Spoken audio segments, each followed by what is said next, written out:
All right, you guys, we're going to run through the practice problems. These are actually coming from the very end of your Chapter 7 notes packet. So I went through the notes kind of separate with what I called the front load activity. So those are your notes over that. There are some more notes in your Chapter 7 packet that you can look through if you're still a little confused. But I'm going to go ahead and go work through these. There's 3 practice problems at the very end of this packet. So the first one here, exercise 8, says the first ionization energy for phosphorus is 1,060. And that for sulfur is 1,005 kilojoules, and then Y. So you do not have an answer on this one, but what you need to think about here is overall think of the trend. So when you look at phosphorus and sulfur, they're sitting right next to each other on the periodic table. Sulfur is sitting to the right of it. So technically, with that trend, sulfur should have a higher ionization energy, but it actually has a lower ionization energy. So this is where you kind of have to think about the electron configuration. So if we look at phosphorus, phosphorus has an electron configuration of 1s2, 2s2, 2p6, 3s2, 3p3. So that very end orbital, the 3p, has 3 electrons in it. And then if you look at sulfur, its electron configuration is, I'm going to put it down at the bottom. So sulfur is 1s2, 2s2, 2p6, 3s2, 3p4. So if we look at that p orbital, we've got a p orbital that has 4 electrons in it. So remember, ionization energy is to take an electron, the energy that it takes to take an electron. So we're looking at that electron in phosphorus, and we're looking at this electron, the last one placed in sulfur. So there's some what we call electron repulsion going on this one. So think about it, if you take 2 magnets and you try to push them together on the opposite side, they kind of repel each other. So that repulsion makes this really easy to take that electron. So sulfur, which is why up here, sulfur has a lower energy value than it is to take from phosphorus. So that was one of those exceptions to the rule. I believe in the notes I talked about nitrogen and oxygen. They kind of work the same way. Phosphorus and sulfur, arsenic and selenium would do the same thing. And it's all about the location of the electron and where it's at in what orbital if they're having these electron repulsions. So that is the explanation on why sulfur is actually lower than phosphorus, because it does go against the trend that I taught you. So that's that practice problem. The next one we're going to look at here is exercise 9. It says, look at these electron configurations. Number 1, we have to identify each of the atoms.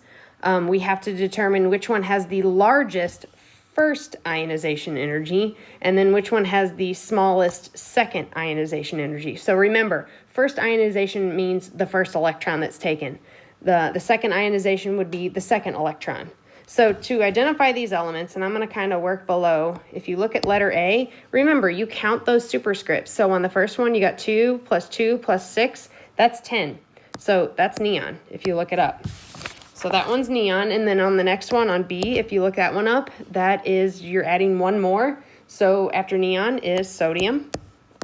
And then the one next to the, or one below that, you're adding one more electron. So that element is magnesium.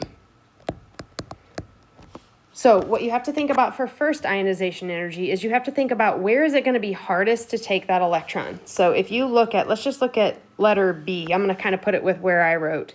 So you've got that 3s orbital that has 1 electron in it. And for C, you've got that 3s orbital has 2 electrons in it. And then for A, you've got a 2p orbital that's full. So it's got 6 electrons in it. And remember, you put 1 in each one. So if you think about it, where is it going to be hardest to take that electron? Well, it's going to be A. A is the winner, so it says down here, neon is the largest ionization energy, first ionization energy. So it's going to be almost impossible to take that electron from that 2p orbital.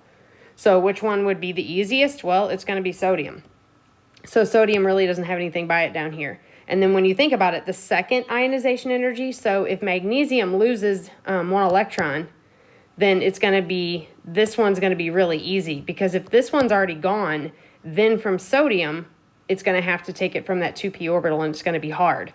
But magnesium still will have that 1 left in that 3s orbital, so it's going to be, that's going to have the smallest value. So that's kind of what's going on with some ionization energies. I am going to have a separate video with just some more just simple practice problems that you're going to kind of have on your notes, or, you know, on your assignment. So I'll work through another quick video and just kind of go through some samples. But your last one in your notes is trends in radii. So this is where we're looking at what's going on with the size of the atom. And this specifically is about ions. So you do, again, you have to understand atomic size, but you also have to understand what's going on when it becomes an ion. So let's take a look at the location of these elements on your periodic table. So we've got beryllium, magnesium, calcium, and strontium.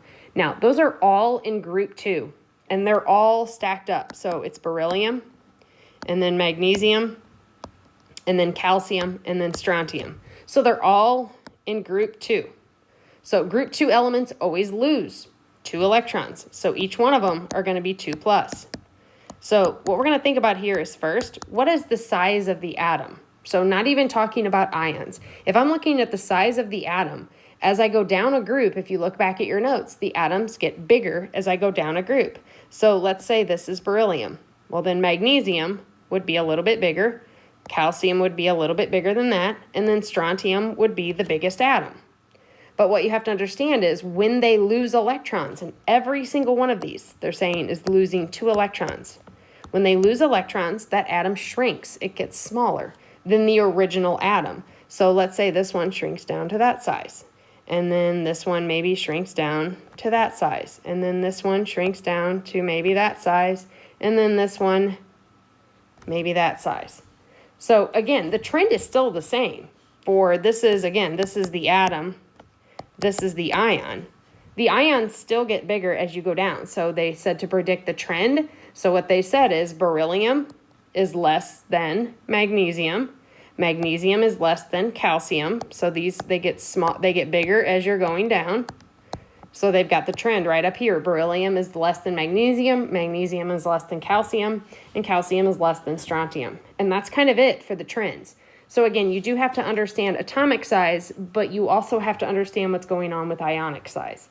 So there's a couple of practice problems. Again, I'll have another video with a few more practice problems if you guys need some extra help. So I'll work through some of those, and then you have an assignment for today. Thanks.